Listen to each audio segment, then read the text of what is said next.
kita sampai pada bab ketujuh untuk materi teori VCPR. Di bab ini kita akan membahas mengenai molekul yang memiliki 5 domain elektron. Saya Muyas dan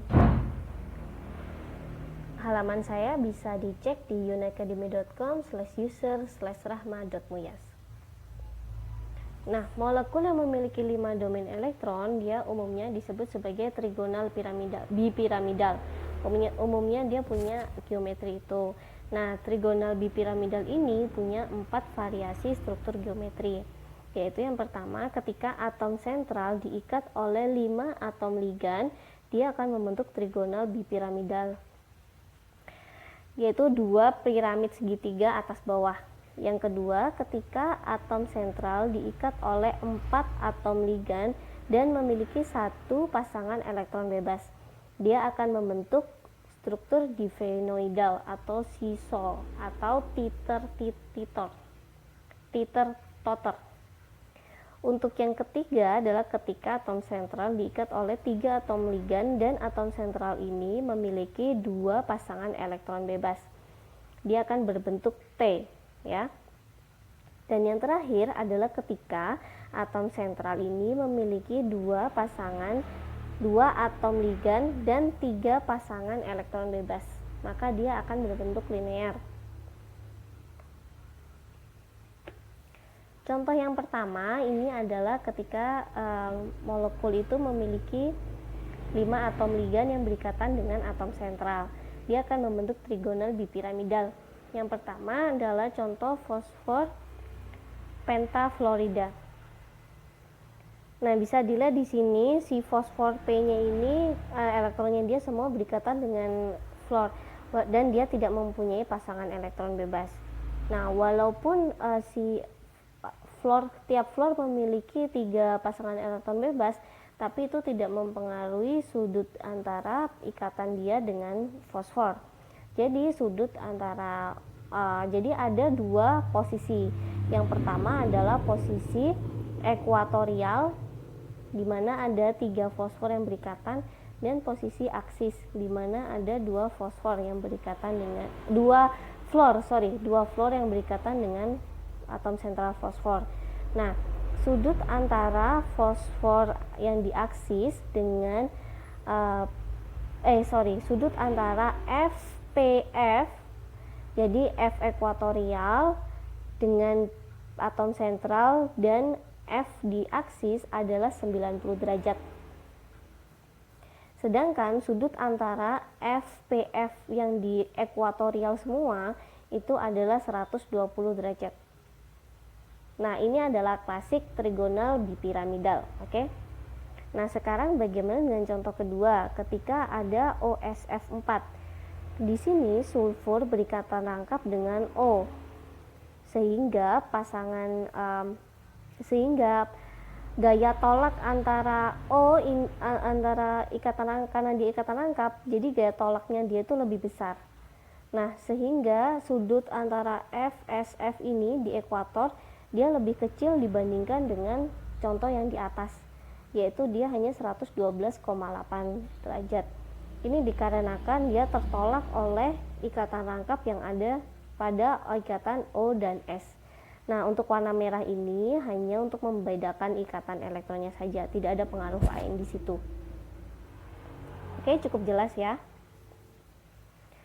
Nah, ini adalah contoh untuk disfenoidal atau seesaw atau titer-toter, di mana suatu molekul itu dia memiliki 4 atom ligan dan 1 atom pasangan elektron bebas. Contohnya adalah sulfur tetrafluorida. Di sini bisa dilihat bahwa si S ini selain memiliki 4 ikatan tunggal dengan 4 ikatan tunggal dengan F, dia juga memiliki pasangan elektron bebas di sini.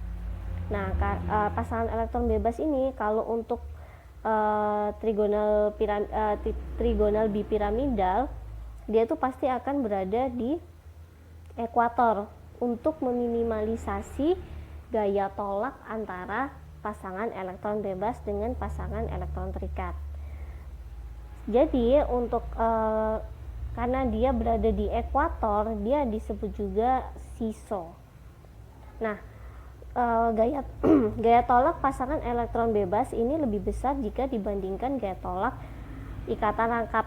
Seperti di contoh tadi, ini kasusnya hampir sama, tapi dia punya apa?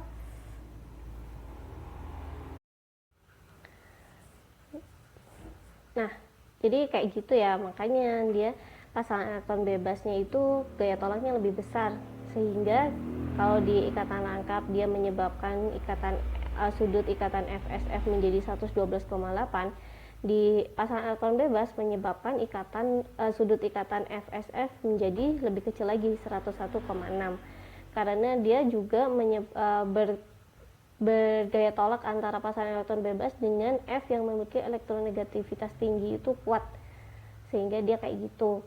Nah, ini disebut bentuk seesaw, atau jungkat-jungkit atau disfenoidal. Bagaimana untuk molekul yang memiliki atom ligan 3 dan pasangan elektron bebas di atom sentralnya? Dia akan berbentuk T atau T-shape ya. Contohnya adalah klorin trifluorida.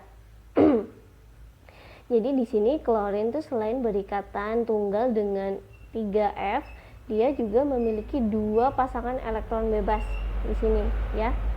Sehingga dia akan membentuk bentuk T. Tapi si pasangan elektron bebasnya ini ada di posisi ekuator, yang di depan sama di belakang. Kenapa dia tidak menempati posisi aksis? Karena dia untuk meminimalisasi gaya tolak dengan atom F, sehingga dia paling minimal gaya tolaknya itu ketika dia berada di ekuator. Nah, tapi kenapa kok sudut ikatan antara F, Cl dan F ini 87 derajat, kenapa nggak 90 derajat? Lagi-lagi itu disebabkan karena adanya ikatan pasangan elektron bebas di sini. Jadi gaya tolaknya dia tuh gede, dan apalagi F itu memiliki elektronegativitas tinggi, sehingga dia semakin saling menolak gitu loh antara PeB dengan F, sehingga dia memperkecil sudut antara FCl dan F yang diaksis dengan F di ekuatorial menjadi 87 derajat. Nah, ini yang terakhir variasi geometri dari 5 domain elektron yang terakhir, yaitu ketika atom sentral itu memiliki 2 atom ligan dan 3 pasangan elektron bebas.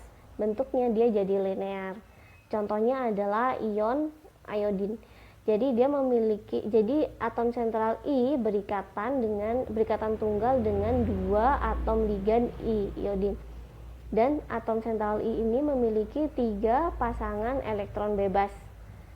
Sehingga pasangan elektron bebas itu pasti akan menempati posisi ekuatorial. Sehingga kedua atom ligannya menempati posisi aksis. Karena itu dia berbentuk linear. Nah, semoga sampai di sini kalian bisa memahami dengan jelas bagaimana suatu molekul itu memiliki variasi geometri dikarenakan atom-atom yang berikatan dengan atom sentralnya dan dikarenakan pasangan elektron bebas yang ada di atom sentralnya itu.